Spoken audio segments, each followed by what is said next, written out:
ఏం సందేహం లేదు ఆ కందేటి సిగ్గే ఏ తొందరలు ఇచ్చింది. ఏం సందేహం లేదు ఆ గంధాల గొంతి ఆనందాలు పెంచింది. నిమిషము నేల మీద నిలువని కాలిలాగా మది నిన్ను చేరుతోంది చిలక. తనకొక తోడులాగా వెనకనే సాగుతోంది హృదయము రాసుకున్న లేఖ.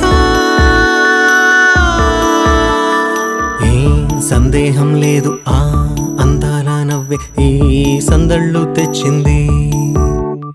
ఏం సందేహం లేదు ఆ కందేటి సిగ్గే ఈ తొందరలు ఇచ్చింది.